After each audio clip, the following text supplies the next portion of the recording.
الرجيم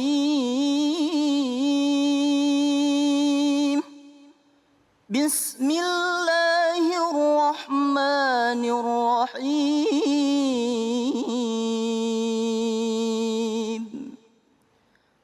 يسألونك عن الساعة أيان مرساها قل إنما علمها عند ربي لا يجليها لوقتها إلا هو ثقلت في السماوات والأرض لا تأتيكم إلا بغتة يسألونك كأنك حفي عنها قل إنما علمها عند الله ولكن أكثر الناس لا يعلمون صدق الله العظيم. Bismillahirrahmanirrahim. Allahumma salli ala Sayyidina Muhammad wa ala ali Sayyidina Muhammad.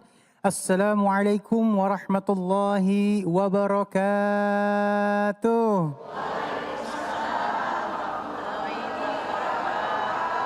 Senang sekali saya Ali Zainal di hari yang insya Allah penuh dengan berkah ilmu ini akan menemani pemirsa di rumah di dalam cahaya hati Indonesia.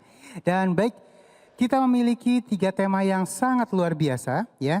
Yang pertama, munculnya ciri-ciri anak akhir zaman. Jadi munculnya ciri-ciri anak akhir zaman. Bahaya mempermainkan rizki Allah, itu yang kedua. Dan yang ketiga, sakitmu penggugur dosa atau the power of husnuzon. Namun sebelum kita bahas lebih jauh, Ali ingin sapa dulu jamaah yang sudah hadir di dalam masjid ya. Assalamualaikum Umi. Masya Allah, dari majelis taklim mana ini? Bogor. Mudah-mudahan hari ini banyak ilmu yang barokah yang kita dapatkan, amin. Yang bisa mengangkat harkat derajat martabat kita di dunia maupun di akhirat, amin ya rabbal alamin. Dan insya Allah nanti kita akan bertemu dengan guru-guru kita yang dimuliakan oleh Allah Subhanahu wa Ta'ala. Al-Habib Nabil Al-Musawa, Kiai Haji Muhammad Nur Hayat, Ustadz Zaki Al-Farizi, dan Ustadz Munawir Ngacir ya. Namun sebelumnya, Ali ingin menginformasikan tetap menjaga 5M. Dengan mencuci tangan, menggunakan masker, menjaga jarak, menghindari kerumunan, dan membatasi diri untuk bepergian. Kalau nggak penting-penting amat, di rumah aja kita sabar sama-sama ya. Dan kita masuk ke dalam tema kita yang pertama, munculnya ciri-ciri anak akhir zaman. Dan insya Allah akan dibahas oleh guru kita yang dimuliakan Allah Subhanahu wa Ta'ala, Al-Habib Nabil Al-Musawa. Allahumma salli ala Sayyidina Muhammad. Bismillahirrahmanirrahim. Assalamualaikum warahmatullahi wabarakatuh. Waalaikumsalam warahmatullahi wabarakatuh. Alhamdulillah wassalatu wassalam ala Sayyidina Rasulillah wa ala alihi wa sahbihi wa mawalah. Ashhadu an la ilaha illallah wa ashhadu anna Muhammadar Rasulullah. Allahumma salli ala Sayyidina Muhammad wa ala alihi wa sahbihi wa azwajihi wa dhurriyatihi ajma'in wa sallim, amma ba'd. Yang saya muliakan dan insyaallah dimuliakan oleh Allah Subhanahu wa Ta'ala, ibu-ibu sekalian dan juga bapak-bapak yang ada, yang di studio ibu-ibu, ya insyaallah yang di rumah ada bapak-bapak juga. Di sini juga ada Bapak Ali Zainal. Sehat. Alhamdulillah ya Habibi, sehat. Alhamdulillah, ada Kori kita juga, Masya Allah. Baik, ibu-ibu sekalian dan juga para pemirsa Cahaya Hati iNews ya dimanapun berada. Pada kesempatan ini kita akan membahas tentang anak-anak akhir zaman. Bu, anak-anak ibu, anak-anak akhir zaman apa bukan Bu? Iya, ya. Udah deket nggak Bu kita sekarang sama akhir zaman? Ini makanya perlu kita bahas ya. Baik, Bapak Ibu sekalian, hadirin wal hadirat, anak-anakku sekalian dimanapun berada. Tema kita hari ini adalah tentang anak akhir zaman. Tadi Qori membacakan ayat. Ya, kata Allah Subhanahu wa taala, "Yas'alunaka 'anis sa'ah ayyana mursaha." Mereka bertanya kepada engkau wahai Muhammad tentang hari kiamat, kapan terjadinya hari kiamat itu. Lalu sama Allah Subhanahu wa taala diajari, "Qul," katakan wahai Muhammad, ya, "Innama ilmuha 'inda Rabbi." Ilmu tentang kapan terjadinya hari kiamat itu hanya milik Allah, hanya pada Allah. Artinya apa? Rasul sendiri tidak tahu kapan terjadinya hari kiamat. Ya, 'inda Rabbi. Lalu la yujalliha liwaqtiha illahu. Tidak ada yang tahu kapan terjadinya, ya. Seperti apa nanti pada musim apa terjadinya kecuali kecuali Allah Subhanahu wa taala yang mengetahui, ya. Kemudian Thaqulat fis samawati wal ard. Kata Allah di dalam ayat itu surah Al-A'raf, ya, ayat 187 itu dikatakan dia itu thaqulat fis samawati wal ard. Nanti terjadinya hari kiamat itu amat sangat berat dirasakan baik oleh penduduk langit maupun penduduk bumi. Artinya kita merasakan beratnya, yang di langit juga berat, Bu. Ya, karena yang namanya kiamat itu yang kena siapa? Seluruhnya. Kecuali Allah Subhanahu wa taala. Jin kena enggak kiamat? Kena. Malaikat kena enggak kiamat? Kena. Wa hatta Israfil yang niup sangkakala itu mati juga itu pada saat itu. Ya. Nah, jadi seluruhnya itu terkena, maka berat dia untuk seluruh langit dan bumi, ya. La ta'tikum illa baghtah. Nah, ini yang penting, ya. Ingat, kiamat itu datangnya tiba-tiba. Datangnya mendadak, datangnya enggak bisa diprediksi, ya, kata Allah Subhanahu wa taala. Lalu ditanya lagi, yas'alunaka ka'annaka hafiyun anha. Orang-orang nanya lagi, wahai Muhammad, kayaknya kamu tuh tahu benar kapan terjadinya kiamat. Qul, kata Allah, jawab lagi wahai Muhammad, ya, innama ilmuha hindallah, ya. Sesungguhnya ilmu tentang kiamat itu benar-benar hanya Allah saja yang tahu, ya. Walakinna aktsaran nas la ya'lamun, tapi mayoritas orang tidak tahu. Apa mukjizatnya ayat ini? Ibu-ibu sekalian, bapak-bapak sekalian, hadirin wal hadirat, anak-anakku sekalian yang saya cintai karena Allah. Mukjizat dari ayat ini yang pertama, Allah sampai berkali-kali menegaskan kiamat itu hanya Allah yang tahu. Pertanyaannya satu, yas'alunaka 'anis sa'ah ayyana mursaha. Jawabannya ada 4. Ya. Yang jawab siapa, Bu? Allah Subhanahu wa taala. Pertama kata Allah, qul innama ilmuha 'inda Rabbi. Katakan ilmu tentang kiamat itu hanya pada Allah Subhanahu wa taala, ya. Kemudian dikatakan, kata Allah Subhanahu wa taala, la ta'tikum illa baghtah, ya. Datangnya hari kiamat itu, ini yang kedua, ya, datangnya tiba-tiba, ya. Thaqulat fis samawati wal ard, ya. Sungguh sangat berat bagi langit dan bumi. Itu satu pertanyaan dijawab 4. Lalu kemudian diulang lagi. Qul innama ilmuha indallah. Tadi yang pertama, qul innama ilmuha inda Rabbi, ya. Artinya apa Bapak Ibu sekalian, kalau ada nanti yang nyampaikan sama kita, saya itu mimpi tahu tentang hari kiamat, tolak. Ya Bu? Ya. Kenapa? Karena sudah 4 kali sama Allah dijelasin di dalam ayat itu, tidak ada yang tahu tentang hari kiamat, ya. Nah, hadirin wal hadirat yang dimuliakan oleh Allah Subhanahu wa taala. Lalu kalau gitu, Bib, kita kan nggak tahu kapan kiamat. Gimana caranya supaya kita bisa siap-siap menghadapi hari kiamat itu? Ya. Kata para ulama, caranya adalah mengetahui tanda-tanda terjadinya hari kiamat. Jadi kiamatnya kita mah nggak tahu. Saya jadi lagi duduk begini tiba-tiba terjadi kiamat. Wallahu a'lam bishawab. Tapi yang kita bisa tahu adalah tanda-tandanya. Apa saja tanda-tandanya itu, ibu-ibu sekalian, bapak-bapak sekalian, para pemirsa yang dimuliakan Allah Subhanahu wa taala.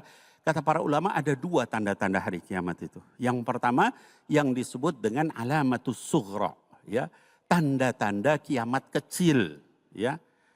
Tanda-tanda kiamat kecil artinya kecil, ya Bu. Tapi sekecil-kecilnya kiamat itu. Ya. Nah apa saja tanda kiamat kecil itu? Pertama kata baginda Rasul SAW akan banyaknya para pembohong besar. Ya. Tukang bohong di mana-mana merajalela. Banyak nggak yang begitu sekarang? Ya. Ustadz Ali luar biasa, bejibun kata orang Betawi. Bukan banyak lagi, bejibun. Ya, ya Bu, asli dari mana Bu tadi? Oh Bogor, Bogor mah Sunda tuh. Tiasa nyari Sunda. Sami atau kayak gitu mah. Baik, jadi yang pertama terlalu banyak pembohong. Sekarang udah terjadi banyak yang bohong. Yang kedua kata baginda Rasul SAW terjadi banyaknya peperangan. Banyak nggak sekarang peperangan? Itu yang barusan kemarin Afghanistan, ya baru merdeka. Diperangi terus bolak-balik puluhan tahun, akhirnya merdeka juga. Ya, itu contoh peperangan di mana-mana. Ya. Kemudian yang ketiga banyak yang ngaku nabi. Banyak nggak? Bahkan ada yang baru meninggal kemarin ngaku nabi. Gitu ya. Ngaku nabi, ngaku Jibril. Waduh, astagfirullah. Ya. Saya nih jamaahnya banyak, gak berani saya ngaku Nabi, ngaku Jibril itu ya. Masya Allah, ngeri sekali gitu ya, kita ngaku Nabi. Astagfirullahaladzim ya. Nabi terakhir itu hanya Sayyidina Muhammad. Ada lagi gak Bu nanti di akhir zaman? Gak ada, cuma satu Rasul Sallallahu Alaihi Wasallam. Kalau ada yang ngaku Nabi, kita jangan dipercaya. Ya. Apalagi ciri yang berikutnya, kata para ulama yang keempat adalah hilangnya amanah. Ya. Ada nggak terjadi begitu? Orang berlomba-lomba jadi pemimpin tapi nggak amanah. Ya. Jadi bupati udah jadi bupati, korupsi. Ya. Jadi menteri udah jadi menteri, korupsi. Jadi anggota DPR udah jadi anggota DPR. Astagfirullahaladzim. Ya. Itu sudah disebutkan sama baginda Rasul 1400 tahun yang lalu. Ya. Hilangnya amanah. Berapa tadi? 4. Ya. Yang kelima kata para ulama, wanita yang berpakaian tapi telanjang. Ada nggak? Di sini mah nggak ada ini, soleha semua. Ngelihatnya aja adem ya. Ngelihatnya aja Masya Allah ya. Nutup aurat, rapi, longgar. Tapi di luar sana, ya, ngeri Bapak Ibu sekalian itu ya. Berpakaian tapi telanjang. Artinya apa? Dia pakai pakaian tapi dia mau nunjukkan, mohon maaf. Bagian depan, bagian belakang gitu kan. Ya, macam-macam pengen ditunjukin. Itu semua sudah terjadi. Yang keenam, kata baginda Rasul SAW, adalah memasyarakatnya riba dan diberi nama selain riba. Betul apa enggak Bu? Sekarang riba namanya malah bagus. Kembang. Kembang setaman. Tapi riba padahal. Ya. Kemudian yang terakhir, yang ketujuh kata baginda Rasul SAW adalah memasyarakatnya khomer. Minuman keras tapi diberi nama bukan khomer. Ada narkoba, ada ekstasi. Apalagi Habib Ali? Buahnya apple. Sabu-sabu. Sabu-sabu tuh makanan Jepang enak Bu. Udah pernah nyoba? Tapi dibilang sabu-sabu malah untuk jadi khomer tapi disebut bukan dengan nama sebenarnya. Sabu-sabu itu enak itu. Ada dagingnya, ada apa itu ya. Tapi bilang sabu-sabu itu ya bukan ya. Nah itu ciri kiamat sughra. Nah kiamat kubro. Kiamat kubro itu ciri kiamat besar. Satu pun belum ada. Ya. Apa Bapak Ibu sekalian? Yang pertama adalah kata baginda Rasul SAW, keluarnya Dajjal. Nah ini belum terjadi. Ya. Itu yang pertama. Jadi nanti salah satu ciri kiamat kubro itu yang pertama adalah keluarnya Dajjal. Ketika keluarnya Dajjal itu orang-orang yang beriman dengan benar mengetahui dia Dajjal dari ada tulisan di keningnya kafir. Ya. Tapi jangan kira ibu-ibu sekalian jangan main-main sama Dajjal itu. Ya. Dia bisa menghidupkan orang mati. Ya. Dia buka satu kuburan, buka. Bangun kamu, bangun. Ya. Jadi kalau kita nggak kuat iman kita ingat bahwa yang menghidupkan, mematikan hanya Allah Subhanahu wa Ta'ala. Ya. Baginda Rasul Sallallahu Alaihi Wasallam pun tidak melakukan itu. Jadi kalau melihat begitu jangan terpaku kepada kelebihan itu, tapi ingat bahwa itu adalah Dajjal. Ya. Kemudian yang kedua, tanda kiamat kubra itu, kata baginda Rasul SAW adalah keluarnya Imam Mahdi. Imam Mahdi itu yang nanti akan membunuh Dajjal. Ya, dari keturunan Rasulullah SAW dalam hadis sahih. Ya.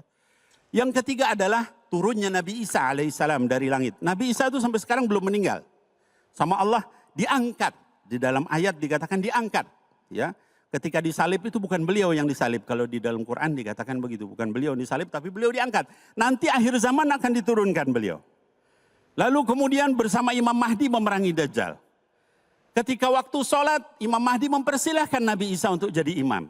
Kata Nabi Isa, kalian ini adalah imam bagi seluruh umat manusia. Maka Imam Mahdi jadi imam, Nabi Isa jadi makmum. Ya. Kemudian, tadi yang keberapa tuh Bu? Ngetes nih, ngantuk apa enggak. Yang pertama apa tadi? Kiamat kubro itu? Dajjal. Yang kedua, Imam Mahdi. Yang ketiga, Nabi Isa. Yang keempat adalah binatang bumi. Ya'juj wa Ma'juj. Ya, itu yang keempat. Dan yang kelima, yang terakhir, terbitnya matahari dari barat. Ya, ketika terbit dari barat itu sudah, jadi terbit dari tempat tenggelamnya. Itu berarti sudah mungkin beberapa hari kemudian terus terjadilah kiamat. Nah mudah-mudahan kita dijaga semua dari itu semua. Ada satu tanda Bapak Ibu sekalian yang berkaitan dengan tema kita. Yaitu tentang anak yang kemudian akhir zaman. Ya, kata baginda Rasul dalam suatu hadis panjang diriwayatkan oleh Imam Muslim dari Sayyidina Umar bin Al-Khattab. Ketika dijelaskan tentang tanda kiamat. Dikatakan salah satu tanda kiamat kecil itu adalah antalidal amatu rabbataha. Ketika seorang ibu melahirkan majikannya. Apa maksud itu Bu? Maksudnya di akhir zaman nanti, dan itu sudah terjadi sekarang, anak-anak memerintah ibu dan bapaknya. Terjadi enggak? Ada enggak di sekeliling kita? Bahkan na'udzubillah anak-anak kita, na'udzubillah tuma na'udzubillah, itu sudah berani memerintah orang tuanya. Orang tuanya suruh kerja, dia yang nyantai. Orang tuanya suruh nyari duit, dipaksa, kalau enggak dia yang ini. Ya, disuruh sholat, enggak mau sholat, orang tuanya susah payah, uangnya dihabisin sama anaknya. Antalidal amatu rabbataha. Ketika seorang wanita sudah melahirkan majikannya. Jadi yang jadi majikan adalah anaknya. Orang tuanya jadi babu. Ya, tahu jadi babu Bu? Suruh kerja apa orang tuanya yang sibuk di rumah, dia nyantai aja. Main HP. Selfie, nonton, tak duit. Ayo Bu, duit, Pak, ke sini mau main. Ya, mana dia membantu? Ya, dan itu terjadi sekarang. Talidal amatu rabbataha. Nggak ngerti tentang hari akhir. Ya, ini sekarang banyak anak-anak mana dia ingat sama hari akhirat? Ya, dia ingat sama insert sama segala macam yang kaitannya dengan masalah selebriti. Tapi wa ma ba'daha yang kaitan dengan iman Islam tidak tahu sama sekali. Ya. Kemudian wa antaral hufatal uratal alata ri'a asya'i yatatawwaluna fil bunyan. Kata baginda Rasul SAW, kamu nanti akan lihat di akhir zaman itu orang yang nyeker telanjang kaki. Badannya enggak pakai baju. Tukang gembala kambing. Tiba-tiba mereka membangun gedung-gedung yang tinggi. Orang-orang di Arab itu sebagian besar seperti itu. Dulu adalah tukang gembala kambing. Sekarang udah kayanya luar biasa, bisa bangun apa macam-macam gedung tinggi. Kita aja nggak bisa ya Bu. Ya, kita yang di sini nggak bisa, nggak sekaya mereka. Nah hadirin wal hadirat, mudah-mudahan itu semua mengingatkan kita tentang ciri hari kiamat dan kita bersiap untuk menghadapi itu. Didiklah anak kita dengan baik, mudah-mudahan mereka tidak menjadi ciri anak akhir zaman. Amin ya Allah ya Rabbal Alamin. Assalamualaikum warahmatullahi wabarakatuh. Waalaikumsalam warahmatullahi wabarakatuh. Terima kasih guru yang dimuliakan Allah Subhanahu wa taala, Al Habib Nabil Al Mustawa, Masya Allah. Dan baik, kita akan lanjutkan tema yang kedua, bahaya mempermainkan rezeki Allah. Seperti apa ya? Insya Allah nanti akan dibahas oleh guru kita yang dimuliakan Allah Subhanahu wa taala, Kiai Haji Muhammad Nur Hayat. Jangan kemana-mana, tetap bersama kami di Cahaya Hati Indonesia. أعوذ بالله من الشيطان الرجيم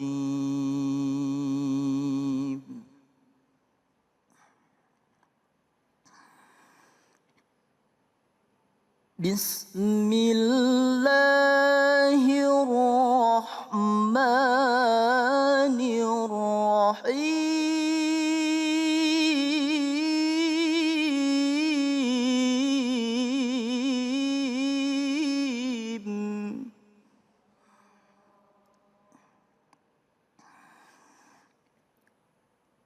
وإذا سألك عبادي عني فإني قريب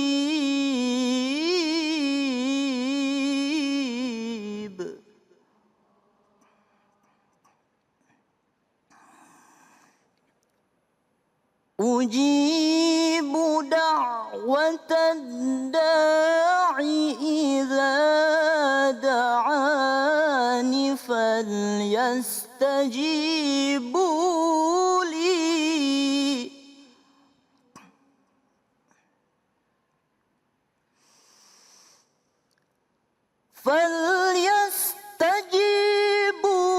لي وليؤمنوا بي لعلهم يرشدون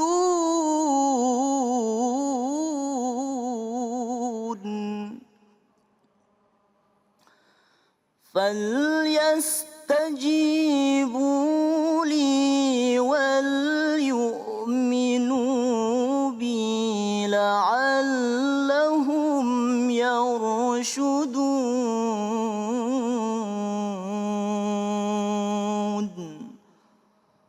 صدق الله العظيم. Maha benar Allah dengan segala firman-Nya Muhammad Yusuf. Baik, kembali lagi di Cahaya Hati Indonesia.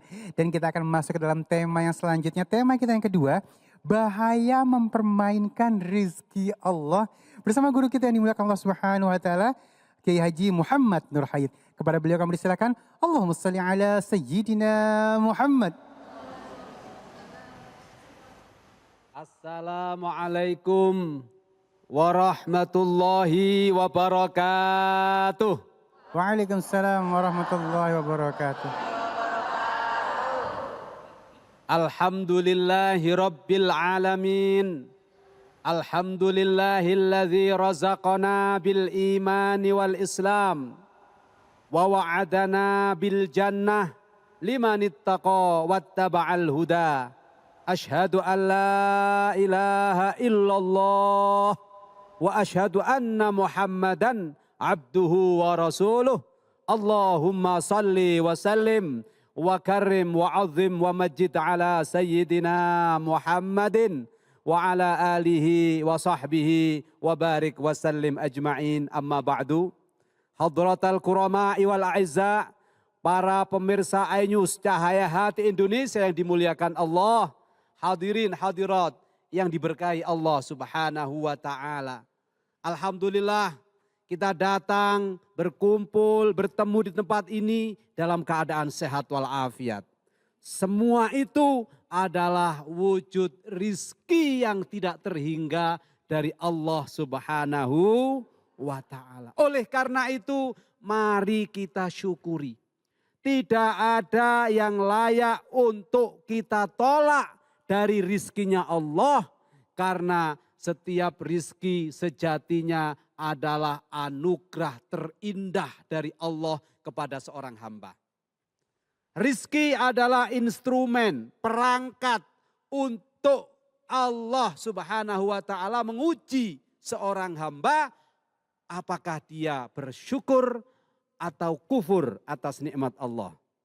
Barang siapa yang bersyukur, Allah janjikan sebagaimana firman-Nya, la in syakartum la azidannakum wa la in kafartum inna azabi lasyadid. Kalau engkau bersyukur atas nikmat Allah, niscaya engkau akan ditambahkan rizkinya. Tetapi kalau engkau tidak bersyukur kepada Allah, mempermainkan rizkinya Allah, sebagaimana tema kita hari ini, maka siap-siap saja tidak hanya rizki itu akan dicabut oleh Allah, di dunia makin sengsara, di akhirat nanti masuk neraka, lebih dari itu Allah akan mengirimkan azab yang sangat pedih. Na'udzubillahi min dzalik. Sekarang pertanyaannya sama ibu-ibu, mau syukur apa kufur? Syukur apa kufur, Bu? Syukur. Karena dengan bersyukur pasti akan ditambahkan rizki kita. Pertanyaannya, apa sih rizki itu? Apakah rizki itu hanya uang? Bu, rizki hanya uang? Bukan. Ibu, apakah rizki itu hanya jabatan? Bukan. Apa rizki itu? Rozako yarzuku rizqan. Itu bahasa Arab. Artinya rizki itu adalah anugerah yang Allah turunkan sebagai kebaikan dan kasih sayang Allah kepada seorang hamba. Apa wujudnya rizki? Ada makanan. Kalau dapat makanan syukur apa enggak? Alhamdulillah. Ada uang. Seneng enggak kalau dikasih uang sama bapak-bapaknya? Kalau dikasih uang sama orang lain? Alhamdulillah juga, yang penting halal. Ada juga rizki itu berupa kesehatan. Hari ini ibu datang karena sehat apa enggak? Coba kalau ibu stroke. Naik kursi roda. Buru-buru mau datang ke sini. Keluar rumah aja sudah susah. Ada juga rizki terbesar. A'dhamun ni'am. Warizq huwal iman wal islam. Rizki yang paling bernilai, rizki yang paling tinggi derajatnya, dan rizki yang paling agung itu adalah rizki nikmat iman dan Jadi kalau orang sudah asyhadu an la ilaha illallah wa asyhadu anna muhammadar rasulullah. Berarti walaupun dia hidup miskin, kekurangan, dia adalah orang yang paling kaya. Karena nikmat iman dan Islam tidak bisa ditukar dengan apapun walaupun bernilai sebesar apapun. Setuju ada Bu? Ibu setuju apa enggak? Harus setuju. Karena kalau sampai ada orang yang menukarkan imannya, na'udzubillahi min, berarti dia orang yang tidak mengerti nikmat rizki dan iman. Nah, oleh karena itu pastikan setiap kita bangun tidur, kita bersyukur terlebih dahulu kepada Allah Subhanahu wa Ta'ala, karena begitu banyak rizki yang sudah diberikan kepada kita, walaupun kita sering tidak meminta. Betul gak Bu? Para pemirsa iNews yang dirahmati Allah, ketika kita bangun tidur, tiba-tiba kita sudah bisa bicara, bisa berjalan, bisa menggerakkan tangan. Ada rasa haus, tapi kita bisa ke dapur ambil gelas untuk minum air putih. Seger, alhamdulillah. Malam sebelum tidur, pernah nggak kita berdoa, ya Allah, besok kalau saya bangun, bikin tangan saya bergerak, bikin kaki saya bergerak, bikin mulut saya bisa bicara, bikin saya sudah bisa minum, tidak sakit tenggorokan. Pernah nggak doa begitu? Pernah nggak? Nggak pernah. Mungkin kalau berdoa, doanya doa umum saja. Apa doanya? Bismikallahumma ahya wa bismika amut. Itu kalau ingat. Kalau suaminya udah meluk dari belakang, wah lupa sudah segalanya. Ya nggak Bu? Pemirsa iNews yang dirahmati Allah, kalau sudah diajak suaminya ke kamar tidur, lupa segalanya. Tidak sempat berdoa, tapi Allah masih kasih rizki nggak esok paginya? Masih bisa bangun nggak? Masih bisa bicara nggak? Masih bisa makan apa enggak? Itu saja sudah layak kita syukuri. Apalagi ketika di rumah kita masih ada seperangkat makanan, ada beras, ada minuman, ada suami yang sehat, ada anak yang sehat, ada TV, rumah tidak kebakaran. Sungguh ini adalah anugerah besar di sisi Allah Subhanahu. Makanya harus kita syukur. Nah, oleh karena itu jangan pernah bermain-main dengan rizki Allah. Allah sudah memberikan rizki begitu banyak. Kalau dipermainkan, tidak hanya rizki itu nanti akan dicabut, tetapi pasti kita akan diazab di dunia ini maupun di akhirat kelak. Wa in ta'uddu ni'matallahi la tuhsuha. Kalau kau mau menghitung nikmat Allah, niscaya kau tidak akan pernah mampu menghitungnya. Kenapa? Karena saking banyaknya. Maka mulai detik ini ibu-ibu yang hadir di iNews yang dirahmati Allah dan pemirsa iNews dimanapun berada, mari kita tata hati untuk mensyukuri semua nikmat Allah. Agar kita tidak dianggap sebagai orang-orang yang memperpahitkan nikmat Allah. Bagaimana cara mensyukuri nikmat Allah? Tasarrufun ni'am fi ta'atillah wa fi ibadatihi. Mensyukuri nikmat Allah adalah dengan cara mendayagunakan nikmat untuk menambah amal soleh, untuk menambah ketaatan, untuk menambah ibadah kepada Allah. Dapat nikmat ilmu, cara syukurnya bagaimana Bu? Diamalkan dan diajarkan kepada orang lain. Dapat nikmat rizki, uang yang berlimpah, bagaimana cara syukurnya Pak? Berbagi, sedekah, infak, sedekah, berbagi terus diputer. Jangan pelit.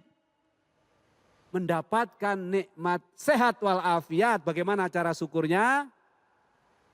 Digunakan nikmat sehat untuk pengajian, ngaji Quran, taklim, ibadah, sholat dan seterusnya. Maka kalau orang bisa menjaga nikmat ini dengan mensyukurinya untuk menjadikan nikmat itu wasilah ibadah kepada Allah, pasti Allah akan menambah nikmat itu lebih besar lagi. Di dunia yang kaya makin kaya kalau kita syukuri dan rajin sedekah. Yang sehat makin sehat kalau kesehatannya dipakai untuk sholat tahajud, sholat duha. Sholat duha ada unsur olahraganya enggak? Luar biasa. Yang punya ilmu disyukuri dengan dia mutolaah, dengan dia belajar lagi lalu mengajarkan. Makin pintar apa enggak? Makin berkah enggak hidupnya? Itulah bersyukur dan tidak mempermainkan rezeki. Tapi kalau dikasih ilmu tidak disampaikan kepada orang lain kalau tidak dibayar. Jadi kalau mau diundang berapa dulu harganya untuk saya? Kalau enggak 100 juta enggak mau saya. Lihat aja orang kayak gini pasti nanti akan mendapatkan azab dari sisi Allah Subhanahu wa taala. Karena rizkinya yang berupa ilmu yang diturunkan oleh Allah itu tidak didayagunakan untuk menambah ketaatan, tetapi untuk transaksional. Na'udzubillahi min. Demikian halnya orang yang dikasih rizki berupa kesehatan, bukan untuk ibadah, bukan untuk sholat, bukan untuk berbagi kebahagiaan pada orang lain, membantu yang membutuhkan, tapi justru untuk maksiat. Apa yang terjadi? Stroke nanti lama-lama. Na'udzubillahi min. Oleh karena itu, pastikan kita sudah clear. Clear tahu enggak? Bukan yang untuk mandi itu. Clear itu artinya jelas bahwa rizki Allah itu sangat banyak, maka harus kita syukuri. Bagaimana cara mensyukurinya? Mendayagunakan rizki untuk ibadah dan ketaatan. Karena rizki itu ada dua macam. Ada yang kasbi, ada yang wahbi. Yang kasbi itu adalah rizki yang harus kita peroleh melalui ceker-ceker. Kayak ayam kalau mau makan harus ceker. Manusia kalau mau makan harus apa? Kerja. Tapi ada rizki yang wahbi, yang berupa anugerah. Min haitsu la yahtasib. Bagaimana caranya? Firman Allah yang menjawab. Wa may yattaqillaha yaj'al lahu makhraja wa yarzuqhu min haitsu la yahtasib. Barang siapa yang bertakwa kepada Allah, Allah akan kasih solusi kehidupannya dan Allah akan kasih rizki dari arah yang tidak disangka-sangka. Makanya kalau ingin dapat rizki yang tanpa disangka-sangka, rizki yang wahbi, perbanyaklah taat kepada Allah menjadi orang-orang yang bertakwa. Bagaimana caranya bertakwa? Bagaimana menjadi orang yang taat kepada Allah? Nanti kita lanjutkan pada sesi berikutnya. Insya Allah. Amin. Allahumma. Amin. Amin. Baik, terima kasih guruku yang dimuliakan Allah Subhanahu wa taala, Kiai Haji Muhammad Nur Hayid, Masya Allah ya. Dan kita nanti akan masuk ke dalam tema kita yang ketiga. Sakitmu penggugur dosa, the power of husnuzon. Insya Allah bersama guru kita yang dimuliakan Allah Subhanahu wa taala, Al-Ustadz Zaki Al-Farizi. Jangan kemana-mana, tetap bersama kami di Cahaya Hati Indonesia. Assalamualaikum Assalamualaikum jamaah Cahaya Hati Indonesia yang dirahmati Allah Subhanahu wa Ta'ala. Terdapat banyak kisah Nabi dan Rasul yang bisa dijadikan pembelajaran dan diambil hikmahnya oleh umat Muslim. Salah satunya adalah kisah Nabi Daud yang merupakan salah satu Nabi yang diutus Allah untuk kaum Bani Israel. Berikut ini adalah kisah mukjizat Nabi Daud, sang pembuat jubah besi. Daud alaihissalam adalah nabi dan rasul sekaligus raja Bani Israel. Semenjak masih muda, ia telah menyertai tentara Bani Israel di bawah pimpinan Talut dan memenangkan pertempuran melawan pasukan yang dipimpin Jalut. Setelah Raja Talut meninggal, Nabi Daud menggantikannya sebagai raja. Allah Subhanahu wa Ta'ala mengangkat Daud sebagai nabi dan rasulnya, dan kepadanya lah diturunkan kitab Zabur. Nabi Daud disebutkan dalam Al-Quran sebanyak 16 kali. Nabi Daud alaihissalam memiliki kesempurnaan ilmu dan kecerdasan yang mampu memutuskan perkara dengan cepat dan adil sebagai seorang pemimpin. Tak hanya itu, Nabi Daud alaihissalam juga diistimewakan Allah Subhanahu wa Ta'ala dengan diberikannya suara yang paling indah dari semua suara umat manusia. Yang apabila ia bertasbih, maka ikut tunduk dan bertasbih pula bersamanya gunung-gunung yang berdiri dengan kokohnya. Selain itu, semua burung yang terbang terhenti karenanya, lalu menjawab tasbihnya dengan berbagai bahasa. Selain itu, Nabi Daud alaihissalam memiliki sebuah mukjizat yang lain. Yang paling masyhur adalah melembutkan besi tanpa dibakar seperti tukang besi pada umumnya. Hanya dengan menggunakan tangan kosong, Nabi Daud alaihissalam dapat mengubah besi menjadi baju perang dan peralatan lain yang dibutuhkan dengan tangannya, sebagaimana memintal kapas menjadi benang. Perang besi yang dimiliki Bani Israel selama ini membuat mereka tidak leluasa bergerak karena besar dan berat. Sebagai raja, Nabi Daud alaihissalam merenungkan cara bagaimana mendapat perlengkapan perang yang lebih baik sambil memegang sebuah potongan besi. Namun tanpa disadari, Nabi Daud menekan-nekan potongan besi tersebut hingga menjadi bengkok. Kejadian ini membuat Nabi Daud terkejut, kemudian Nabi Daud membuat lempengan-lempengan besi yang tipis dan memotong-motongnya. Setelah itu potongan-potongan besi ditempelkan satu sama lain sehingga membentuk sebuah jubah yang terbuat dari besi. Baju buatan Nabi Daud bahkan menjadi baju besi terbaik dari semua baju besi yang ada pada saat itu.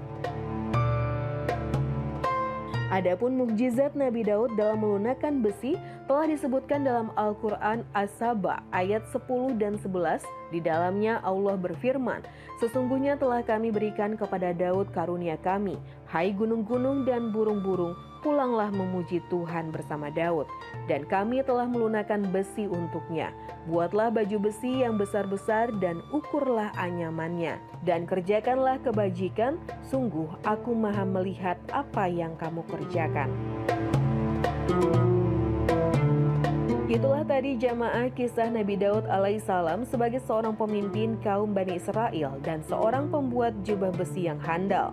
Semoga dengan sedikit kisah tadi dapat menambah ilmu kita akan segala kebesaran Allah Subhanahu wa Ta'ala. Amin ya Rabbal Alamin. Kembali lagi di Cahaya Hati Indonesia dan kita masuk ke dalam tema kita yang ketiga. Sakitmu penggugur dosa, the power of husnuzon, bersama guru kita yang dimuliakan Allah Subhanahu wa Ta'ala, Al Ustadz Zaki Al-Farizi. Allahumma salli ala Sayyidina Muhammad. Bismillahirrahmanirrahim. Assalamualaikum warahmatullahi wabarakatuh. Waalaikumsalam warahmatullahi wabarakatuh. Alhamdulillah. Wassalatu wassalamu ala rasulillah. Sayyidina Muhammad ibn Abdillah. Wa ala alihi wa sahbihi wa mawala. La hawla wa la quwata illa billah. Hadratul mukarramun. Para alimil ulama. Para asatidah. Dan para jamaah yang semoga kita semua dimuliakan oleh Allah Subhanahu wa Ta'ala. Yang tidak lupa pula para pemirsa, penonton Cahaya Hati Indonesia yang semoga kita dirahmati oleh Allah Subhanahu wa Ta'ala. Ibu, adakah di sini kita yang tidak pernah diberikan rasa sakit oleh Allah? Semua orang sekuat apapun orang pasti pernah. Sok coba tanya Bu. Siapa manusia yang paling kuat? Kalau udah sakit mah merengut Bu di kasur. Iya. Tetapi orang-orang yang beriman ketika Allah berikan ujian rasa sakit tersebut, adanya introspeksi diri Bu. Adanya muhasabah di dalam diri Bu. Adanya rasa kesabaran dalam menghadapi penyakit Bu. Kenapa? Karena orang-orang yang beriman itu selalu mencontoh para nabi, bagaimana sikap nabi ketika diberikan penyakit. Bu, Nabi Ayub, kenal Nabi Ayub? Kenal, di mana lu? Nabi Ayub alaihissalam diuji rasa sakit oleh Allah, diberikan penyakit yang sangat lama Bu. Diberikan penyakit yang sangat lama sampai istrinya, Papi kan nabi. Bahasa sekarang. Papi kan nabi. Kenapa papi tidak meminta ke Allah agar papi diberikan kesembuhan? Kata Nabi Ayub, syukuri dulu nikmat yang ada. Masih syukur, kita masih ya, syukuri dulu nikmat yang ada, baru Allah akan memberikan kebahagiaan setelah kita mensyukuri nikmat yang ada. Kita hidup berapa tahun bahagia, kata Nabi Ayub. Kita hidup sudah lama umur kita aja udah lebih dari 40. Diuji penyakit berapa lama 7 tahun. Baru kan 7 tahun. 7 tahun baru. Buset. Kita mah diuji rasa sakit kepala aja. Innalillahi. Udah kepuyangan. Nabi Ayub baru. Kenapa? Karena dari situ tumbuhlah rasa syukur. Rasa muhasabah. Oh mungkin dari waktu sehat saya, dari masa sehat saya, lebih banyak maksiatnya. Lebih banyak berbuat buruk. Lebih banyak berbuat jelek. Makanya Allah kasih kita biar kita biar tobat. Allah kasih kita ujian biar apa? Biar kita ingat lagi sama Allah. Jangan udah dikasih ujian kagak tobat-tobat. Na'udzubillah tsumma dikasih sehat nggak mau sholat. Dikasih sakit nggak mau sholat. Maksiat terus. Peribahasa hom pimpa alayum gam. Yang nggak sholat pakai baju ya, di akhiratnya pakai baju rombeng. Kenapa? Kagak ibadah. Maka dari itu seorang insan yang beriman, contoh Nabi ketika Nabi itu diuji dengan rasa sakit. Bersabar. Tapi jangan minta sakit terus. Tetap meminta kesembuhan. Makanya kita diberikan nikmat sehat walafiat. Nikmat sehat yang bermanfaat. Bermanfaat buat apa? Buat ibadah. Bermanfaat buat mengabdi kepada Allah. Tadi Kiai bilang, bersyukur adalah mempergunakan nikmat dari Allah untuk apa? Untuk beribadah. La in syakartum la azidannakum. Wa la in kafartum inna adabi. Barang siapa yang mensyukuri nikmat Allah, maka nikmatnya akan aku tambah. Barang siapa yang kufur, maka ingatlah adab Allah sangat. Kata orang di luar, waduh, saya mah punya bini satu, bersyukur. Karena kata Allah kalau kita punya nikmat disyukuri, maka nikmatnya akan Allah. Bini satu bersyukur Bang Ali. Biar apa? Ibu-ibu yang ngomong bukan saya. Kita dikasih nikmat sakit pun itu nikmat Bu. Biar apa? Biar ingat ke Allah, gugur dosa-dosanya. Karena dalam sebuah riwayat Nabi pernah menyampaikan.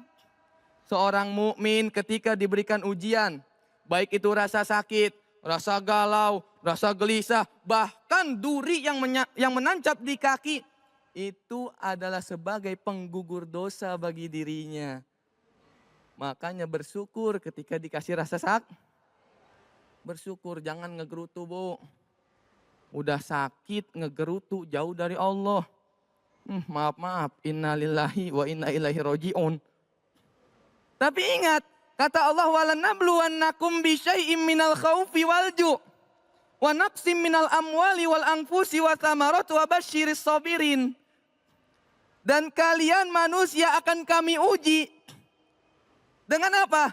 Dengan sedikit ketakutan, kurangan harta, kurangan jiwa, kurangan buah-buahan, komplit paket PPKM. Ya, itu semua komplit. Tapi apa kata Allah di akhirnya? Wabasyiris sabirin. Dan berikanlah kabar gembira kepada orang-orang yang sabar. Orang yang sabar bukan orang yang diam doang. Orang yang sabar itu adalah orang yang selalu beribadah, berdoa kepada Allah. Setiap kali diberikan ujian, dia libatkan Allah untuk menyelesaikan masalahnya. Allah berfirman juga, ya ayyuhalladzina amanu ista'inu bis sabri was salah. Innallaha ma'as sabirin. Wahai orang-orang yang beriman, kata Allah, ya, apabila kamu memohon pertolongan kepada Allah, harus dengan sabar dan sholat. Diuji rasa sakit, sholat Bu. Sakit sholat, sehat sholat. Pak Ustadz nggak bisa berdiri, kakinya asam urat, duduk. Pak Ustadz diuji asam urat, nggak bisa duduk juga, kakinya sakit, ngelonjor. Ngelonjor nggak bisa juga, tiduran. Oh Pak Ustadz nggak bisa ngangkat tangannya, lemas, pakai isyarat. Isyarat nggak bisa, modar. Maka dari itu, sakit apapun yang kita derita, ibadah harus berdoa harus Dan di samping berdoa, kita juga harus ikhtiar. Jangan udah tahu sakit ngerem aja di rumah. Sembuh kagak makin jadi iya. Doa, ya Allah, ya Allah, ya Allah, ya Allah. Tapi kagak minum obat. Batuk berdoa kagak minum obat. Nunggu mukjizat. Nabi. Ikhtiar. Doa nomor 1, obat nomor 2. Jangan ke dokter aja, doa kagak pernah, sholat kagak pernah, mau sembuh. Ente siapa? Punya orang dalam. Allah dulu libatkan, minta permohonan kepada Allah. Ya Allah, iyyaka na'budu wa iyyaka nasta'in. Saya beribadah kepadamu ya Allah. Dan saya juga memohon pertolongan kepadamu ya Allah. Maka berikanlah saya kesembuhan ya Allah. Agar apa? Agar saya dapat melaksanakan ibadah dengan tenang. Ibadah dengan lancar. Itu doanya. Jangan ada orang, iyyaka na'budu wa dukun kanasta'in. Beribadah kepada Allah, mintanya ke ada. Sono, sini main insya Allah. Ya, berdoa kepada Allah, ibadah kepada Allah, minta kepada Allah, ikhtiar. Minum obat, Bu. Ikhtiar terapi, Bu. Ikhtiar. Sama kayak kita nggak punya duit. Ya Allah, ya Allah, ya Allah. Tapi kagak mau kerja. Itu duit ngegabruk sendiri dari atas. Kan kagak. Kita juga sama. Sakit berdoa sama Allah. Ikhtiar lewat apa? Datang ke dokter. Dok, saya begini. Ceritakan penyakitnya ke dokter. Setelah itu apa? Baru ikhtiar minum obat. Doa sudah, ikhtiar sudah, maka Allah nantinya akan memberikan kesembuhan. Saya memakmuman saja sama kiai. Tadi kata kiai, wa may yattaqillaha yaj'al lahu makhraja. Siapa yang bertakwa kepada Allah, maka Allah akan mengeluarkan dia daripada kesusahan. Sakit, susah. Usaha, kena dampak PPKM, susah. Mau keluar, susah. Mau ke sini, susah. Maka Satu, bertakwa kepada Allah dan ikhtiar menjalankan apa? Usaha kita. Ke dokter, beli obat, baru kita akan diberikan kesembuhan oleh Allah Subhanahu wa ta'ala. Dan ketika Allah berikan kesembuhan, jangan pernah melupakan Allah Subhanahu wa ta'ala. Sekian dari saya. Wabillahi taufiq wal hidayah. Assalamualaikum warahmatullahi wabarakatuh. Waalaikumsalam warahmatullahi wabarakatuh. Terima kasih ilmunya Al-Ustadz Zaki Al-Farizi. Masya Allah ya. Dan pemirsa di rumah jangan kemana-mana, saat lagi kita akan menjawab pertanyaan-pertanyaan yang sudah masuk melalui media sosial kita. Tetap bersama kami di Cahaya Hati Indonesia.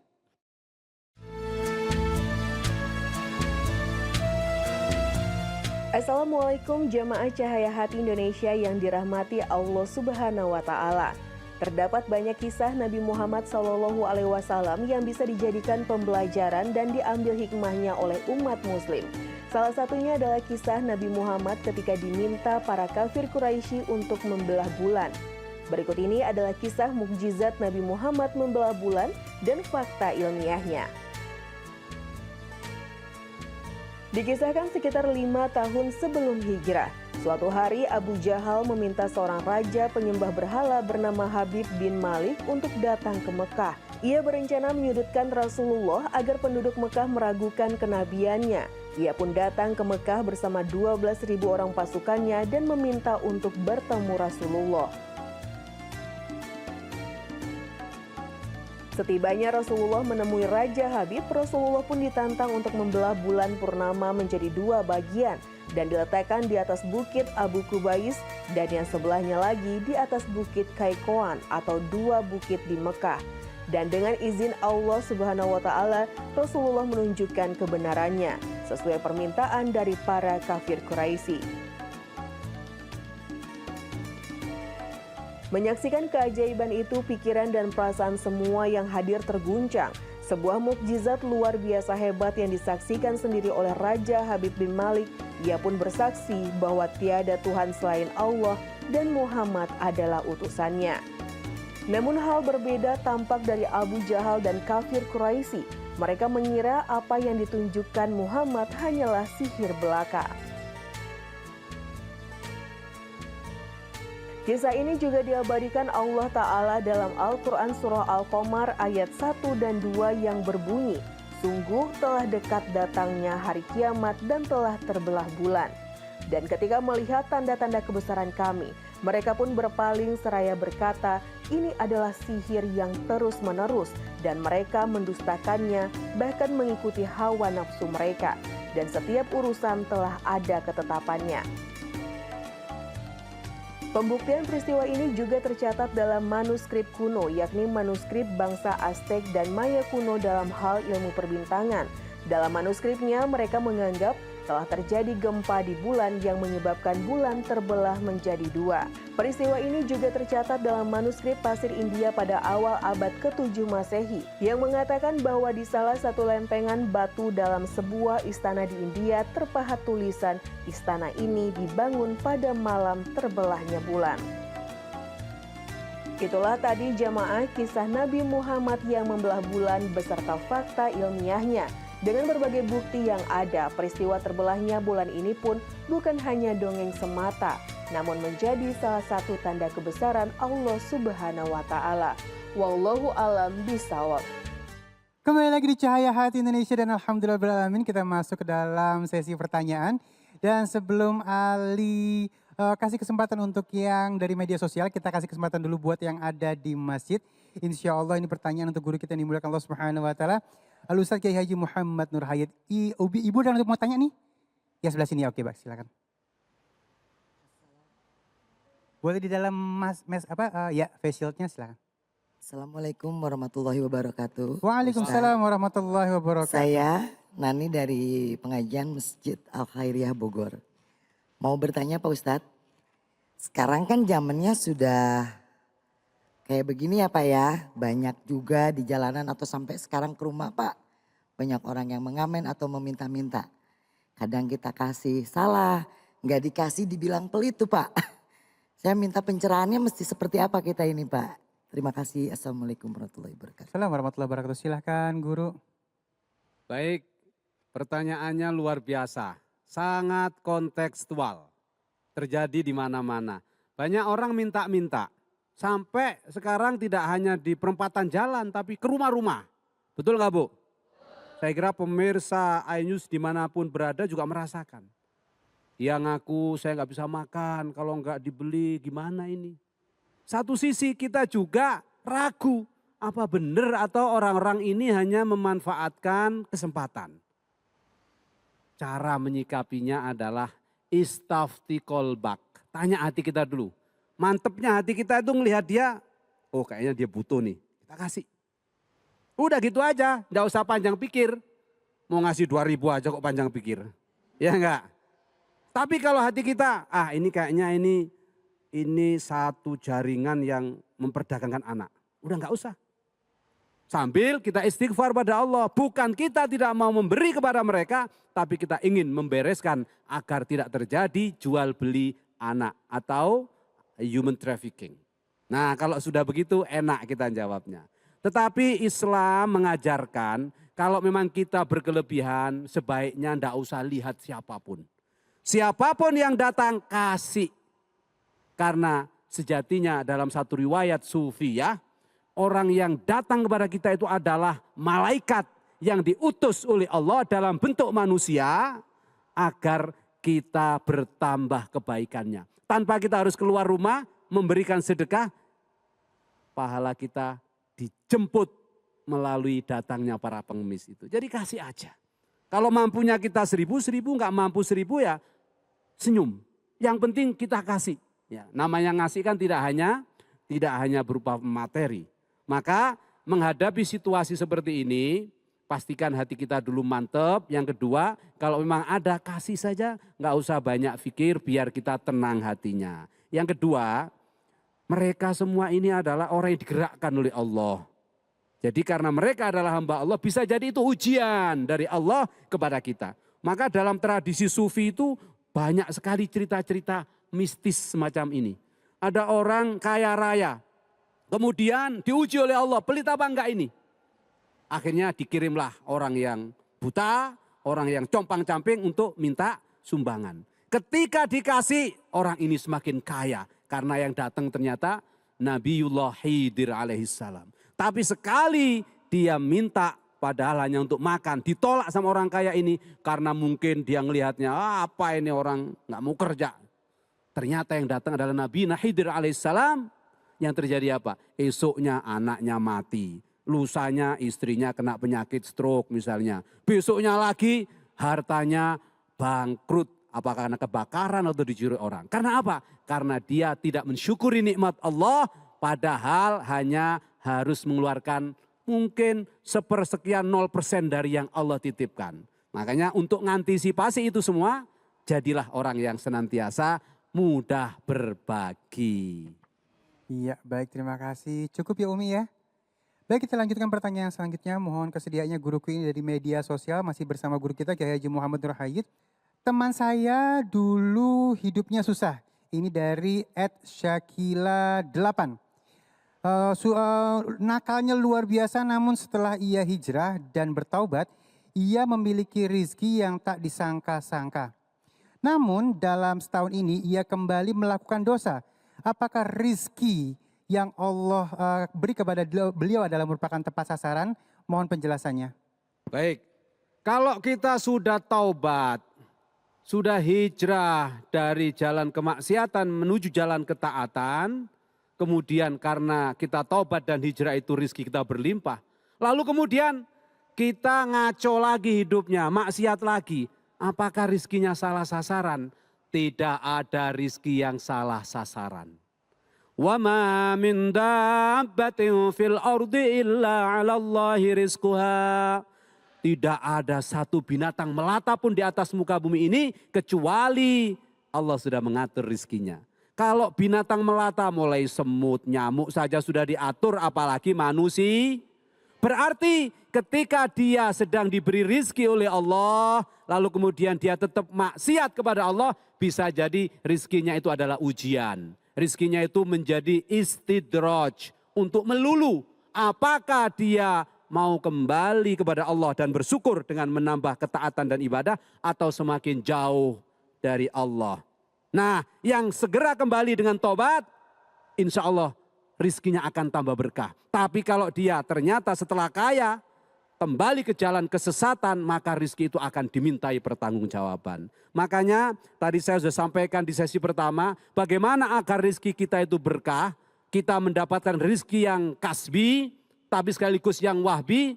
Yang kasbi tadi cari yang halal, bagaimanapun caranya yang penting halal. Tapi yang wahbi topang dengan sholat tahajud. Karena apa? Wa minal laili fatahajjat bihi nafilatan lak asa ayyab'atsaka rabbuka maqaman mahmuda. Yang kedua, sholat duha. Karena dengan sholat duha kita akan dijamin rizkinya oleh Allah. Tidak hanya di dunia ini, sampai di akhirat. Yang ketiga, perbanyak membaca sholawat kepada Rasulullah SAW. Dan kalau doa awali dengan Asmaul Husna. Nah, insya Allah dengan semua itu rizki kita yang kasbi maupun yang wahbi akan menjadi tambah berkah. Amin. Amin ya Allahumma rabbal alamin. amin. Baik, terima kasih guruku yang dimuliakan Allah Subhanahu wa taala, Kiai Haji Muhammad Nur Hayat. Dan kita lanjutkan sesi tanya jawab ini. Ada masih dari masjid ya, kita kasih kesempatan kepada jamaah yang hadir di masjid. Ini untuk guru kita yang dimuliakan Allah Subhanahu wa taala, Al Habib Nabil Al Musawa. Umi, udah ada yang ingin bertanya? Assalamualaikum warahmatullahi wabarakatuh. Nama saya Yanti dari Masjid Taklim Al-Khairiyah Bogor. Habib, saya mau bertanya. Anak saya sepertinya kecanduan main game. Saya suruh sholat tapi ia malah marah dan melawan saya. Bagaimana cara mendidik yang baik ya Ustadz? Rabbi syrah li sadri wa yassir li amri wahlul 'uqdatan min lisani yafqahu qawli. Jadi tadi pengalaman dari ibu, dan mungkin bukan hanya beliau ya, tapi banyak pengalaman di kalangan kaum muslimin muslimat. Jadi anak-anak zaman sekarang, tadi saya membahas tentang anak-anak akhir zaman ya. Yang apa namanya, dia kalau disuruh sholat susah. Jangankan ibadah yang lain begitu ya, mungkin zikir, ya kemudian baca Quran, sholat aja kadang-kadang susah nyuruhnya begitu ya Bu ya. Nah bagaimana kita menghadapi anak yang seperti ini? Jadi Bapak Ibu sekalian, di dalam Islam itu ketika kita mendidik anak itu hendaknya kita mengikuti contoh dari Sayyidina Muhammad Sallallahu Alaihi Wasallam. Kalau kita melihat di dalam Quran itu ada beberapa hal yang bisa melembutkan hati anak. Ya, yang pertama dari sejak dia di dalam kandungan kita minta dulu sama Allah Subhanahu Wa Taala. Ya, misalnya Rabbi habli, ya apa namanya, ya Allah berikan kepada kami dzurriyyatan thayyibah innaka sami'ud du'a. Ya berikan kepada kami keturunan kami yang baik, yang soleh, ya yang jadi orang-orang yang baik, ya dekat sama Engkau. Sesungguhnya Engkau maha mendengar doa. Ya. Ada lagi Sayyidina Zakaria alaihissalam, Rabbi inni wahanal admu minni washta'ala ra'su syaiba walam akum bidu'aika rabbi syaqiyya. Sayyidina Zakaria itu Bapak Ibu sekalian itu diberikan cobaan tidak punya anak sampai umurnya tua. Sehingga rambutnya udah putih, jenggotnya sudah putih. Tapi dia terus berdoa sama Allah. Ya Rabbi inni wahanal admu minni, ya Allah tulang-tulang saya ini sudah tidak sanggup lagi. Ya. Washta'ala ra'su syaiba, rambut saya sudah putih, gitu ya. Walam akum bidu'aika rabbi syaqiyya, tapi saya enggak pernah putus asa berdoa kepada Engkau, ya. Wa inni khiftul mawaliya min wara'i, saya takut enggak punya anak keturunan, ya, dan seterusnya. Sama Allah dikasih anak umur segitu, Bu, ya. Yaitu Sayyidina Yahya alaihissalam, ya. Nah, jadi kita menghadapi anak itu Bapak Ibu sekalian jangan pernah putus asa. Nomor satu, selalu doakan. Ya, salah satu contoh misalnya guru mulia kami ya Sayyidul Habib Umar bin Muhammad bin Salim bin Hafidh ya. Habib Umar bin Hafidh itu dulu ketika masih kecil ibunya menceritakan dia kalau marah sama anak, dia punya dua anak itu yang menonjol ya. Satu adalah Habib Umar, kemudian yang kedua adalah Mufti Tarim, sudah meninggal sekarang. Itu kalau Habib Umar itu nakal dulu, dia bilang, kata ibunya katanya, dai. Marahnya tuh begitu, jadi doa gitu. Jadi dai kamu. Yang satu lagi ketika dia marah karena nakal, anak Arab itu terkenal nakalnya. Gitu ya. Mufti katanya. Jadi mufti Tarim gitu ya. Jadi doa orang tua itu luar biasa, nggak ada Masya Allah. tandingannya. Iya. Jadi ibu-ibu sekalian, pertama adalah dengan doa. Yang kedua adalah dengan kita memberikan teladan. Insya Allah dengan itu semua, maka insya Allah anak-anak kita menjadi anak soleh. Amin ya Rabbal Alamin. Dan baik, kita masuk ke dalam pertanyaan yang sudah masuk melalui media sosial. Ya Habibi, mohon izin Ali bacain. Saya juga pernah mendengar bahwa umat muslim hidup hanya sekitar 1.500 tahun saja bila dihitung. Tahun ini kalau misalnya kita hitung adalah 1443 Hijriah. Berarti tinggal 57 tahun lagi dan kiamat besar akan terjadi. Itu pertanyaan beliau ya Habib. Iya baik, bismillahirrahmanirrahim. Jadi saya ingin sampaikan bahwa pendapat umat Islam itu 1.500 tahun itu pendapat, bukan hadis. Ya. Yang menyampaikan itu diantaranya seorang ulama besar yaitu Al-Imam As-Suyuti rahimahullah ta'ala anhu. Ya. Beliau dalam kitabnya, salah satunya kitab Al-Hawi, di dalam kitab yang lain Al-Kashaf itu menyampaikan umur umat Islam itu sekitar 1.500 tahun. Tapi kalau kita melihat tidak ada hadis-hadis Rasul SAW yang membatasi itu. Ada satu hadis sahih diriwayatkan oleh Imam Bukhari yang menjadi pijakan dari Imam Suyuti memfatwakan itu. Hadisnya bunyinya begini. Umat Yahudi itu diberikan oleh Allah Subhanahu wa taala kesempatan untuk beramal dari sejak pagi sampai zuhur. Lalu ditawarkan sama Allah, kamu mau bekerja sampai situ nanti aku kasih 1 qirat. Maka mereka menyepakati. Sudah sampai zuhur, kemudian ditanya lagi sama Allah, siapa yang mau bekerja dari zuhur sampai asar dengan pahala 1 qirat? Ya, maka umat Nasrani mengangkat tangan. Lalu kemudian sama Allah diberikan sampai asar, pahalanya 1 qirat.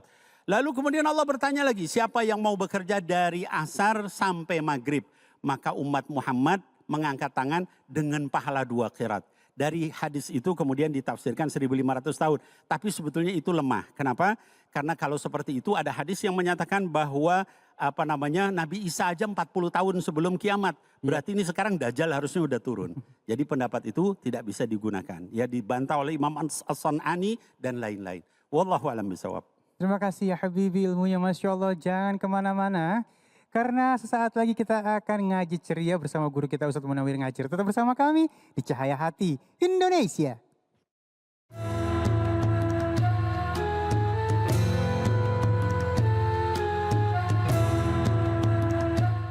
Kembali lagi di Cahaya Hati Indonesia dan sesaat lagi kita akan ngaji ceria. Kita akan memperbaiki bacaan Al-Quran kita. Yuk ngaji yuk, ayo.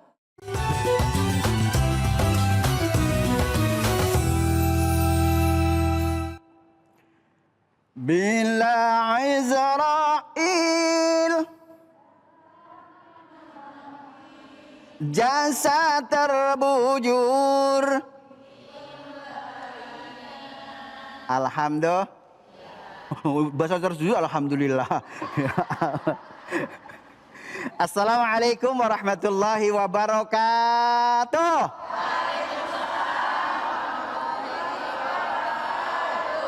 Beli kasus sambil minum kecap. Ibu-ibu yang belum kisut jawabnya mantap. Alhamdulillah. Alhamdulillah. Alhamdulillahil qail warattilil qur'ana tartila. Sadaqallahul azim wa sadaqa rasuluhun nabiyul habibul karim. Walhamdulillahi rabbil. Au amaqala Nabi sallallahu alaihi wasallam zayyinul Qur'an bi aswatikum au amaqala Rasulullah sallallahu alaihi wasallam. Para pemirsa Cahaya Hati dari Sabang sampai yang insya Allah mudah-mudahan Allah kasih hidup yang makmur, biar matanya enggak lamur, enggak rambutnya biar enggak bertap, juga enggak cepat masuk. Iya ya Allah. Alhamdulillah. Mudah-mudahan tahadus binikmah kepada para alim ulama yang sempurna hanya milik Allah Subhanahu wa ta'ala. Ngemeng-ngemeng. Oh ngomong-ngomong ya.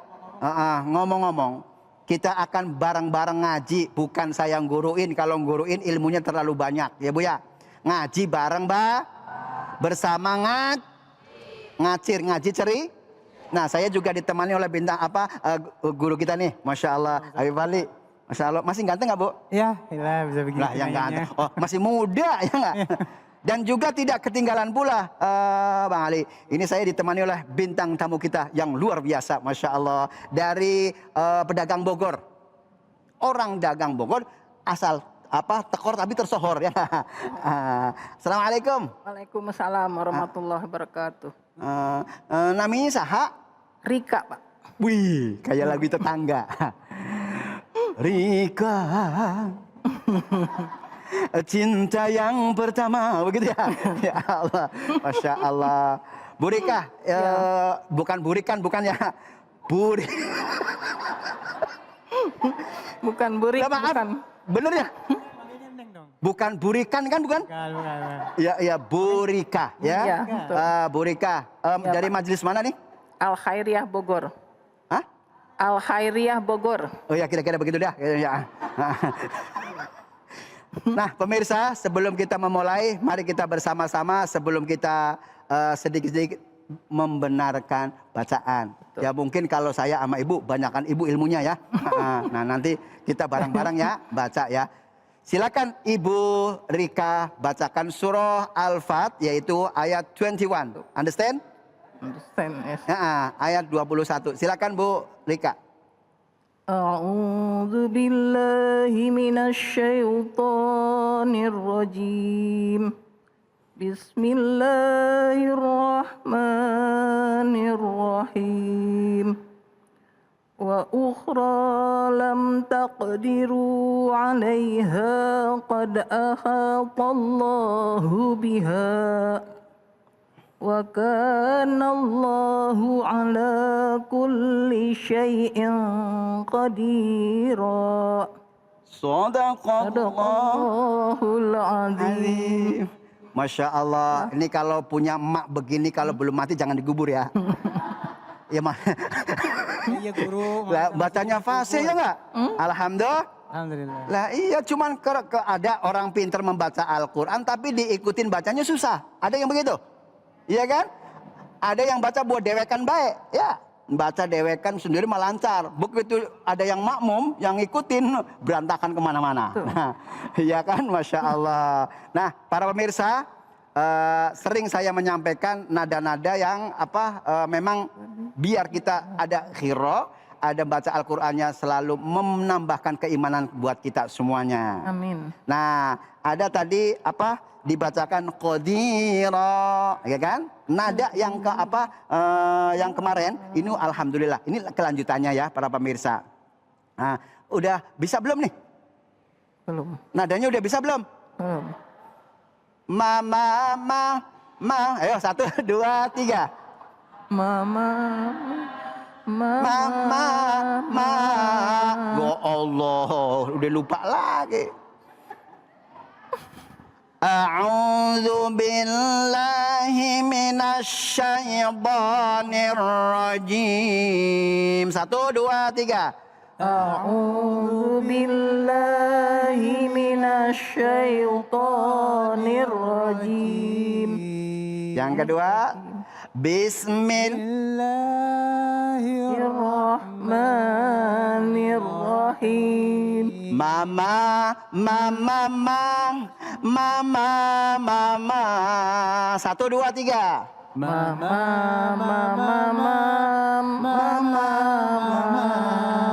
Yang kedua, mama. 1, 2, 3. Mama.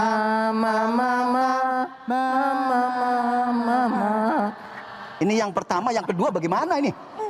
Mama. 1, 2, 3. Mama.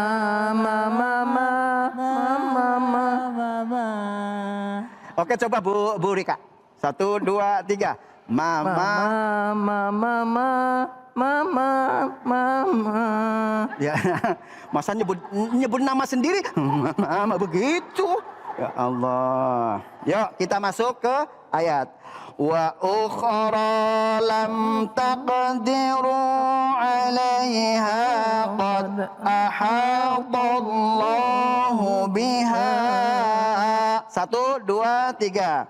Wa ukhra lam taqdiru 'alaiha qad ahatallahu biha. Mama ya.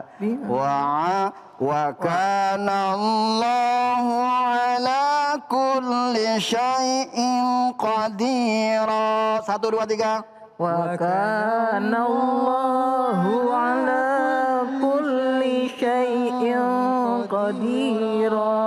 Oke. Nah, di sini tadi di lafal takdir ya. Takdiru. 1, 2, 3. Taqdiru. Kudu nyeklok ya. Nyeklok. Begitu ya? Kamu mau gimana? Kan begitu. Masya Allah. Nah, di sini wa ukhra, pemirsa, ini roknya dibaca mad asli ya. Itu berarti cuman 2 alif atau 2 Harokat. 2 harokat. 1 alif sama dengan 1 harokat. Masya Allah, kebolak itu. 1 alif sama dengan 2 harokat. Harokat. Iya enggak Bu Rika? Ya, betul. Iya. Nah kemudian, nah iya bener ya. Insya Allah. Nah di sini bacaan qalqalahnya ada 2, lafal takdir dan juga qad ahatallah ya. Di sini kalau di dalam kitabnya itu ketika membaca hukum qalqalah itu ada syairnya. Qalqalatuy yajma'uha qadbu jadin bayin ladha wasaknin wa tursyadi. Begitu tuh ya. Nah, baca qalqalah kudu dipantul ulin. Mama. Ayo, ini yang pertama, lagu nada yang pertama, biar enak aja ya. Gitu. Nah, terus kemudian ini lafal Allah, bacanya yang tebel. Ahadallah. 1, 2, 3. Ahatallahu biha. Aha. 1, 2, 3. Ahatallah. Coba agak dibersihin. Dibersihin mak, coba dibersihin mak. Bu Rika coba. 1, 2, 3. Ha hi hu ha. hi hu ha. Ya alhamdulillah. Ya untungnya nggak habis makan jengkol ya. Ya Allah. Wa kana Allahu ala kulli syai'in qadira. 1, 2, 3. Wa kana Allahu ala kulli syai'in qadira. Qadiran dibaca qadira. 1, 2, 3. Qadiran dibaca qadira. Itu biasanya ada di Iqra 5 ya, di Iqra 5. Dan mudah-mudahan ini sedikit jangan tinggal penekanan saja di rumah, sering baca ama mantan pacar ya, ama suami. Wa kana Allahu ala kulli syai'in qadira. Sadaqallahul azim. Itu saja yang bisa sampaikan. Kurang dan lebihnya mohon maaf. Ibu Rokina, Ibu Jamilah. Ibu Jamilah sama Ibu Sodiqoh. Itu nama-nama orang Pak Ustadz. Ya Allah. Sekian dan terima kasih. Assalamualaikum warahmatullahi wabarakatuh. Waalaikumsalam warahmatullahi wabarakatuh. Terima kasih guru yang dimuliakan Allah Subhanahu wa taala, Ustadz Munawir Ngacir. Jangan kemana-mana, tetap bersama kami di Cahaya Hati Indonesia.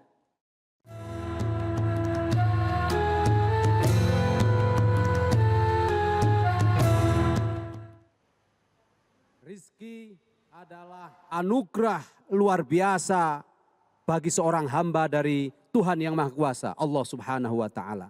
Untuk apa rizki ini diturunkan? Ashkuru am akfur. Tujuannya apakah hamba itu bersyukur atau kufur?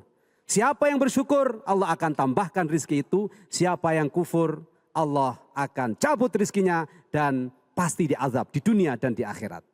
Bagaimana agar rizki itu senantiasa terus kita peroleh dan menjadi keberkahan hidup? Jadikan rizki itu menjadi wasilah ketaatan dan ibadah kepada Allah.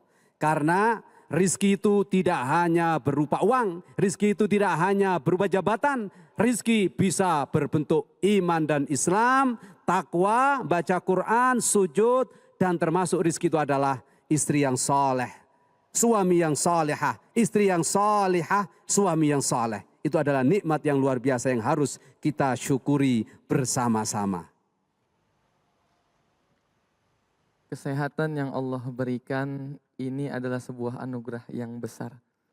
Yang mana jika tidak kita pergunakan untuk sebaik-baiknya dan untuk beribadah, maka Allah akan mencabutnya. Ketika Allah mencabut nikmat sehat tersebut dan kita diberikan sakit oleh Allah Subhanahu wa taala, maka patutlah kita untuk bertaubat kepada Allah, mencari ampunan Allah, memohon ampunan Allah, sehingga rasa sakit yang Allah berikan kepada kita menjadi penggugur dosa kita. Dosa-dosa kita terhapus karena rasa sakit yang kita rasakan.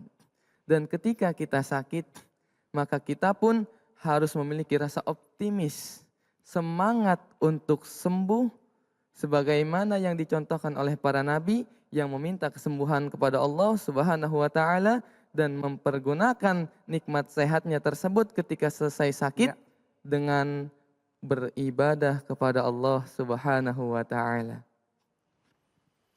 Baik, hadirin wal hadirat, setelah kita beri makan akal kita, mari kita beri makan ruh kita. Kita tundukkan hati kita berdoa kepada Allah Subhanahu wa taala. Amin ya Allah ya Rabbal Alamin. Allahumma ya muqallibal qulub, thabbit qulubana ala dinik. Wa ya musarrifal qulub, sarrif qulubana ala ta'atik. Ya Allah, wahai yang membolak-balikkan hati kami, teguhkan hati kami dalam dinmu, dalam agamamu. Dan wahai yang membimbing hati, bimbing hati kami dalam taat kepadamu. Allahumma aslih lana dinana alladhi fiha ma'aduna wa aslih lana dunyana allati fiha ma'ashuna wa aslih lana akhiratana allati ilaiha ma'aduna waj'alil hayata ziyadatan lana fi kulli khair waj'alil mauta rahatan lana min kulli syarr.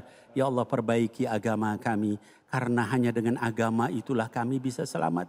Perbaiki dunia kami, karena dunia itu tempat kami mengadu nasib. Dan perbaiki akhirat kami, karena ke sana kami akan kembali. Dan juga jadikan seluruh hidup kami adalah bertambah seluruh kebaikan.